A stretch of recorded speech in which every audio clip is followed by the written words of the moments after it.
வணக்கம், நான் உங்களுடைய சரவணகுமார் ஐஆர்எஸ்.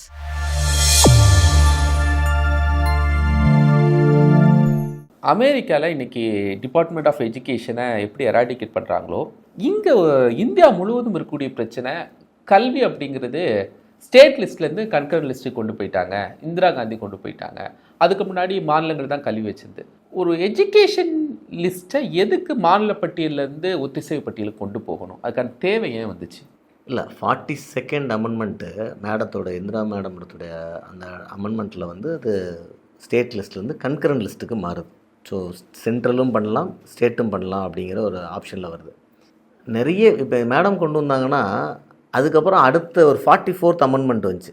அதில் சில விஷயங்கள் அவங்க இதெல்லாம் எக்ஸஸாக போயிட்டாங்கன்னு நினச்சாங்களோ அதெல்லாம் வந்து அவங்க கட் பண்ணி பண்ணாங்க. ஸோ 2 கவர்மெண்ட்டுமே அதை ஒத்துக்குது. இப்போ நீங்கள் செக்குலரிசமும் அப்போ தான் வருது.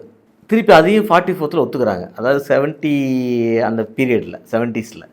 ஸோ இதுமாரி 2 அரசாங்கங்களும், இந்திரா தலைமையிலான அரசாங்கமும் அடுத்து வந்த அரசாங்கமும் ஒத்துக்கிறாங்க. அந்த பொசிஷன் மொரார்ஜி தேசாய் ஒத்துக்கிறாங்க. ஸோ அப்போ அதில் முதல்ல ஒரு லாஜிக் இருக்கும். இப்போ வந்து அதை ஸ்டேட் லிஸ்ட்லேருந்து ஏன் நீங்கள் கன்கரண்ட் லிஸ்ட்டு கொண்டு போனீங்க அப்படிங்கிறத லாஜிக் இல்லை நம்ம நினைக்கக்கூடாது. ரெண்டாவது, இந்தியா மாதிரியான ஒரு நாட்டுக்கு நீங்கள் வரலாறு, தமிழ்நாடு வரலாறு ஒரு புத்தகம் இருக்குது, கேரளா வரலாறு ஒரு புத்தகம் இருக்குது. நீங்கள் ஃபார் எக்ஸாம்பிள், நான் முதல்ல ஸ்கூலில் படிக்கும்போது வைக்கம் அப்படின்னு போராட்டத்தை பற்றி நம்ம இங்கே நிறைய படிச்சிருப்போம். நம்ம கேரளா ஃப்ரெண்ட்ஸ் யார்கிட்ட கேட்டோம்னா வைக்கமில் ஒரு ப்ரொட்டஸ்ட் ஆச்சு, அங்கே வந்து பெரியார் வந்தாருன்னு கேட்டால் அவனுக்கு தெரியாது. இப்போ வைக்கம் போராட்டம் பற்றியே என்னன்னு தெரியாது. கேரளாவில் நீங்கள் எந்த ஸ்கூல் பையன்ட்டு நல்லா டாப்பட்ட கடோட அவனுக்கு தெரியாது. ஏன்னா வைக்கம் அப்படிங்கிற போராட்டம் அங்கே வந்து அந்த கோயிலுக்குள்ளே இல்லை. நிறைய பேர் நினச்சிட்டு இருக்காங்க வைக்கம்னா கோயிலுக்குள்ளே போகிற போராட்டம். கோயிலுக்கு வெளியில் இருந்த தெரு, கோயிலை சுற்றி இருந்த தெருவில் யார் நடக்கிறது நடக்கக்கூடாதுன்னு ஒரு சிஸ்டம் இருக்குது. இது எதிர்த்து ஒரு போராட்டம் அங்கே ஆரம்பிக்கிறாங்க. அந்த போராட்டத்தில் ஒரு ஸ்பெஷல் கெஸ்ட்டாக பெரியார் அவர்கள் போகிறாங்க. இவருடைய எஃபோர்ட் அங்கே போகும்போது அங்கே ஒரு மிகப்பெரிய விஷயம் நடக்குது. அது தெரு திறந்து விடப்படுது. ஒரு வெற்றி. அப்போ தமிழ்நாடு வர்ற பெரியாருக்கு இங்கே நம்ம பட்டம் கொடுக்குறாங்க, வைக்கம் வீரர்னு. இது கேரளாவுடைய வரலாறுல தெரியாது. கேரளாவோட வரலாறை பொறுத்த மட்டும் அங்கே யார் போராட்டம் நடத்தினாங்களோ அவங்க பேரில் ஒரு என்ட்ரி இருக்கும். பெரியார் வந்தது போனதெல்லாம் கேரளாவோடைய ஹிஸ்ட்ரி புக்கில் வராது. ஸோ கேரளா ஹிஸ்ட்ரி புக்கு அதுக்கு தக்கபடி போகுது, தமிழ்நாடு ஹிஸ்ட்ரி புக் அதுக்கு தக்கபடி போகுது. இப்போ நீங்கள் இந்தியன் ஹிஸ்ட்ரியில் நம்ம வந்து 1886 இந்தியன் நேஷனல் காங்கிரஸ்ஸு, இந்தியன் நேஷனல் மூமெண்ட்டை பார்த்தீங்கன்னா காங்கிரஸ் மூமெண்ட்டாக போகும். மகாத்மா காந்தி வந்த பிறகு மகாத்மா காந்தி மூமெண்ட்டாக போக ஆரம்பிச்சிடும். சுபாஷ் சந்திர போஸ் வருவார், நேரு வருவார், எல்லாம் ஒன்றா போகும்.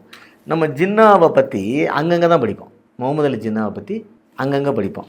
நீங்கள் பாகிஸ்தானோட ஹிஸ்ட்ரி புக் எடுத்துன்னு வச்சுக்கோங்க, 1850 ஆரம்பித்து அவங்க பாகிஸ்தான் உடைய நேஷ்னல் மூமெண்ட்டாகவே கொண்டு போய்ட்டுருப்பாங்க.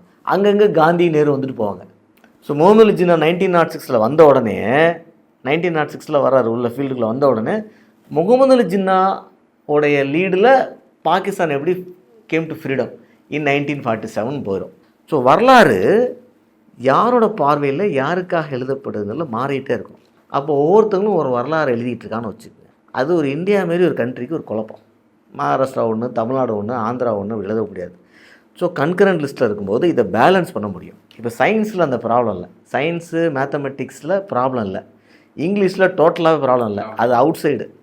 நீங்கள் ஷேக்ஸ்பியர் எப்படி படித்தா என்ன, எலிசபெத் எப்படி படித்தா என்ன, ஒன்றும் இஷ்யூ கிடையாது. பட் அதே நேரத்தில் ஸ்டேட்டுக்கு அவங்கவுங்களுடைய வரலாறை படிக்கிறதுல ஒரு ஃப்ரீடம், தமிழ் அவங்கவுங்க லாங்குவேஜுக்கு நிறைய புக்ஸ் போடுற ஃப்ரீடம், இதெல்லாம் இருக்குது. இப்போ நீங்கள் நார்த் இந்தியன்ஸ் என்ன படிக்கிறான்னு நினைக்கிறீங்க? சேர சோழ பாண்டியாஸில் சோலாஸ் பற்றி அவங்க படிக்கிறதில்ல. அவங்க சிலபஸில் அது கிடையாது. சிபிஎஸ்சி சிலபஸில் கிடையாது. சிபிஎஸ்சி சிலபஸில் என்டையர் சிபிஎஸ்சி சிலபஸ்ஸு நீங்கள் டெல்லியை சுற்றியே தான் நகரும். அந்த மற்ற கிங்டம்ஸ் நீங்கள் அங்கேருந்து நீங்கள் அங்கே எக்ஸாம்பிள் படிக்கிறவங்ககிட்ட, ரொம்ப சின்சியராக படிக்கிறவங்ககிட்ட, நீங்கள் டெல்லியில் படிக்கிற ஹிஸ்ட்ரி படித்தவங்ககிட்ட கேட்டிங்கன்னா Cholas look like small Kings, ஏதோ இருந்தாங்கப்பா அந்த ஓரத்தில். பல்லவாஸு ஏதோ ஒரு சின்ன ஆள் போல் ஒரு கொஞ்ச நாள் இருந்தார். பாண்டியாஸ்லாம் பெரும்பாலும் தெரில. சரியா? இத்தனைக்கும் இவங்க வந்து ஒரு எல்லாம் 500 years 800 years. அதுவும் Cholas is the only king who ruled out side India. ஆமாம், சோலாஸை தவிர வேறு எந்த கிங்குமே இந்தியாவுக்கு வெளியில் இன்றைக்கி இருக்க இந்தியாவுக்கு வெளியே ஒரு நாட்டை கூட ஆண்டதில்லை. அக்பரும் கிடையாது, அசோகரும் கிடையாது.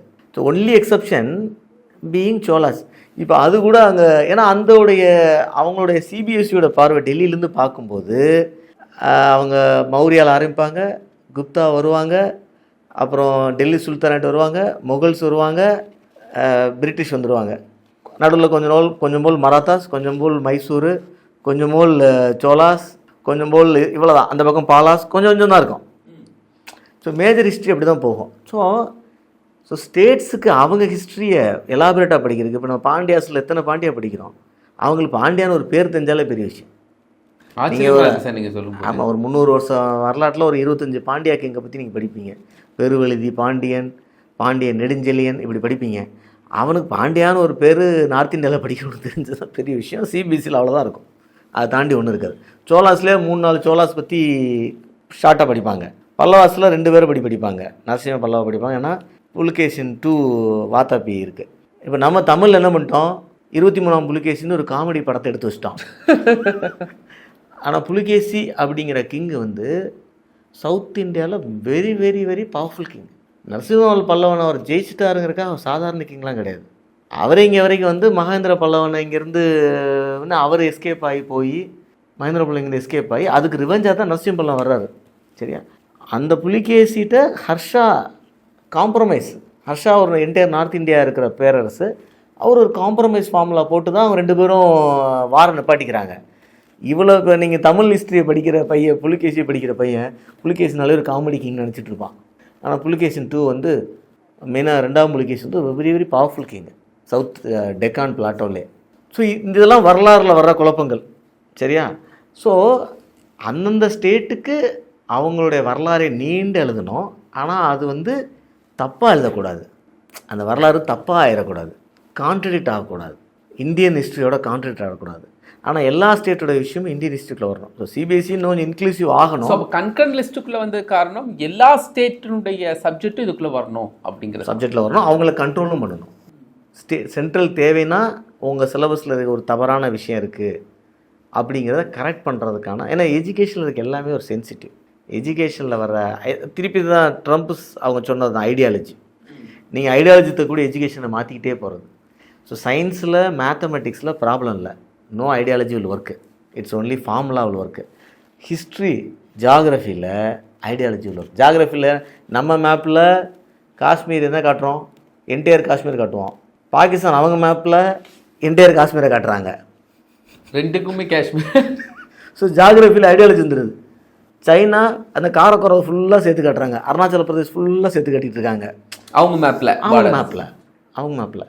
ஸோ ஜியாகிரஃபியும் ஹிஸ்ட்ரியும் வரும்போது ஐடியாலஜி வந்துடும். ஸோ ஆனால் நம்ம நினைக்கிறோம் ஸ்கூல் வரைக்கும் இந்த ஐடியாலஜியை நியூட்ரலாக கொண்டு போங்க அப்படின்னு நினைக்கிறோம். ஆனால் ட்ரம்ப்பு வந்து லவுடாக சொல்கிறாரு, லிபரல் ஐடியாலஜி வேணால் ஏன் ஐடியாலஜி தான் வேணும் லவுடாக சொல்கிறாரு. ஸோ இதைத்தான் நான் ஆச்சரியமாக பார்க்குறேன். எஜுகேஷனில் நியூட்ரல் ஐடியாலஜி இல்லை பரவாயில்ல, எந்த ஐடியாலஜி அரசாங்கம் எடுக்குதோ அந்த ஐடியாலஜி எஜுகேஷன் இருக்கலாங்கிறத ஒத்துக்கிறாங்கல்ல. அமெரிக்காவிலே அதை பற்றி ஒரு பெரிய டிபேட் நான் பார்க்கல. இப்போ ஸ்டேட்டிட்ட கொடுக்கும்போது லிபரலாக மாறிடும் அப்படின்னு ஒரு சென்ட்ரல் நினைக்குதா?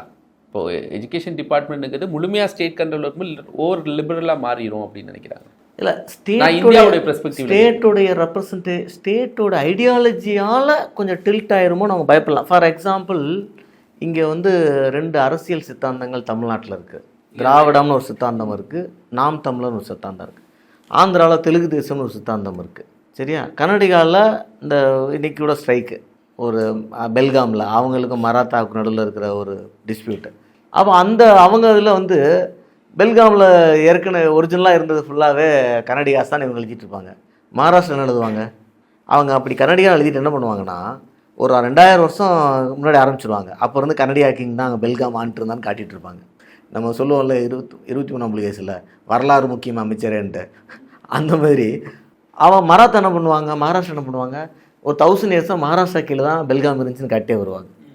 ஸோ இந்த ஐடியாலஜிக்கலில் ஒரு ராங்கான இன்டாக்ட்ரினேஷன் ஆயிடக்கூடாது ஸ்டேட்டுனால் அப்படிங்கிறது சென்டரோடைய ஒரு பார்வையாக கண்டிப்பாக இருக்குது. ஏன்னா அவங்க வந்து இந்தியாவோட இன்டெகிரேஷன் பார்ட்டில் ரொம்ப சீரியஸாக இருப்பாங்க, யூனிட்டியில். நீங்கள் இந்திரா அம்மா வந்து கன்கரண்ட் லிஸ்ட் கொண்டு போனாங்க, யூனியன் லிஸ்ட்டு கொண்டு போய் என்ன இருக்கும், ஸ்டேட்டுக்கு ரோலே இல்லை. Parliament has a power to take any thing to any list. Union list கொண்டு போயிருந்தால் அவங்க போடுற ஒரே சிலபஸ் தான் இந்தியா முழுக்க. இன்றைக்கி இந்த டிபேட் இருமொழி கொள்கை மும்மொழி கொள்கை எதுவும் கிடையாது, ஒரே சிலபஸ் தானே. கவர்மெண்ட் ஆஃப் இந்தியா என்ன சிலபஸ் சொல்லுதோ அதான் எல்லாத்துக்கும். இதுதான் படிக்கணும் அதான் படிக்கணும் அப்படின்னு முடிஞ்சிருக்கும். ஆனால் அவங்க வந்து கன்கரண்ட் லிஸ்ட்டுன்னு சொல்லும்போது நீங்கள் முடிவெடுங்க, ஆனால் அதை விட பெரிய முடிவு நான் எடுத்தால் நீங்கள் ஒத்துக்குங்க அப்படிங்கிற லைனை அவங்க எடுக்கிறாங்க. ஸோ நம்ம என்ன நினைக்கிறோன்னா ரெண்டுமே இருக்கணும். ஸ்டேட்டுடைய ஹிஸ்டாரிக் டீட்டெயிலாக வரணும், ஸ்டேட்டோட ஜாகிரஃபி அவங்களோட ஐடியாலஜியில் வரணும், என்ன அதே நேரத்தில் அவங்களுக்கான எனஃப் ஸ்பேஸ் அதில் கொடுக்கணும். ஆனால் அது வந்து அவங்க ஐடியாலஜிக்கல் ரீசனுக்காக தப்பான வரலாறாவோ தப்பான ஜாகிரஃபியாவோ இந்தியன் கான்டெக்ஸ்டில் பார்க்கும் பொழுது இருக்கக்கூடாது. அப்போ அதை பேலன்ஸ் பண்ண வேண்டிய கடமை சென்ட்ரலுக்கு வந்துடுது. ரெண்டாவது, நம்பர் ஆஃப் லாங்குவேஜஸ் என்ன கற்றுக்கணும். இப்போ மும்மொழி கொள்கைங்கிற ஒரு கான்ட்ரவர்சி இப்போ போயிட்டுருக்கு இல்லையா, இருமொழி கொள்கை மும்மொழி கொள்கை அப்படிங்கிற கான்ட்ரவர்சியில் சென்ட்ரலுடைய தாட் ஒரு மாதிரி இருக்கும். தமிழ்நாடு 1964-65 இந்த ப்ராப்ளம் இருக்குது. ப்ராப்ளம்னு சொல்ல முடியாது, இஷ்யூன்னு சொல்லலாம், இல்லை வந்து ஒரு ரியாக்ஷன் அதோட இணைந்து வந்தது நீங்கள். ஆமாம், இப்போ இதோடைய ஆக்சுவலி முதல் போராட்டம் கட்சிகள் உருவாக்கின போராட்டம் இல்லை, காலேஜ் ஸ்டூடெண்ட்ஸ் உருவாக்கின போராட்டம் தான். ஸோ அந்த போராட்டத்தில் உடைய பின்னாடி கட்சிகள் எடுத்துக்கிறாங்க. ஸோ இன்றைக்கி அது ரெலவெண்ட்டாக இல்லையாங்கிறது நம்ம தனியாக டிபேட் பண்ண வேண்டிய விஷயம், கொஞ்சம் அரசியல் கலந்த விஷயம். எஜுகேஷனுங்கிறது கன்கரண்ட் லிஸ்ட்டில் இருந்தாலும் இன்றைக்கும் ஒரு ஸ்டேட்டுடைய அந்த பாடத்திட்டத்தை வடிவமைக்கிறது மாநில அரசு தான். அவங்க தான் டெக்ஸ்ட் புக் கார்பரேஷன் வச்சு அவங்க தான் பாடத்திட்டங்களை குழு போட்டு பண்ணுறாங்க. இது வரைக்கும் ஒரு யூனியன் அதில் டாமினேட் பண்ண மாதிரியே தெரியல. ஏன் அந்த காரணம்? அதாவது நம்ம கன்கரண்ட் லிஸ்ட் இந்த சப்ஜெக்ட் நீங்கள் வைக்கணும், இந்த சப்ஜெக்ட் வைக்கக்கூடாது அப்படிங்கிற எந்த இதுவும் இன்னைக்கு வரைக்கும் வரலையே. இல்லை, அவங்கள பொறுத்த மட்டும் கண்டென்ட்டை பொறுத்த மட்டும் ஸ்டேட்டுக்கு இன்றைக்கி வரைக்கும் ஃபுல் ஃப்ரீடம் தான் எல்லா ஸ்டேட்டுக்கும். இப்போ ஒவ்வொருத்தங்களும் ஒரு சாப்டர் போடுறதும் சரி, ஒரு சாப்டர் எடுக்கிறதும் சரி, அதில் கொஞ்சம் அரசியல் இருந்தாலும் சென்ட்ரல் பெருசாக தலையிடல. அவங்க தலையிடுறது வந்து ஸ்கீமில் தலையிடுறாங்க. எந்தமாரி ஸ்கீமில் நீங்கள் பண்ணுறீங்க. ஸோ சப்ஜெக்ட் கண்டென்ட்டுக்குள்ளே போல் நீங்கள் வந்து இந்த மும்மொழி கொள்கை ஒரு ஸ்கீம், நீங்கள் ஸ்கீமில் வரலன்னா உங்களுக்கு ஃபண்டு தர மாட்டோம். இப்போ முன்னாடி ஒரு ஃபியூ இயர்ஸ்க்கு முன்னாடி ஒன்ஸ் ஃபண்டு லே அவுட் வந்துருச்சுன்னா, ஃபண்டோட லே அவுட் கிளியர் கிராண்ட் வந்துருச்சுன்னா ஃபண்டு வந்துகிட்டே இருக்கும், அதை ஸ்டாப் பண்ண மாட்டாங்க. இப்போ லாஸ்ட் ஃபியூ இயர்ஸாக என்ன ஆகிடுச்சுன்னா சென்ட்ரல் ஒரு பொசிஷன் எடுத்துருச்சு. நான் வந்து நிறையா ஃபண்டு தரேன், நான் டேரெக்டாக செலவழிக்கலை, என்னோடய சென்ட்ரல் ரெவென்யூவை நான் உங்களுக்கு கொடுத்து செலவு பண்ண வைக்கிறேன். அதில் எஜுகேஷன் கொடுக்குறத நீங்கள் இந்த ஸ்கீமில் பண்ணால் பெர்ஃபார்ம் பண்ணால் தான் நான் கொடுப்பேன். இப்போ அதில் தான் அந்த ஃபண்டு நின்றுச்சு.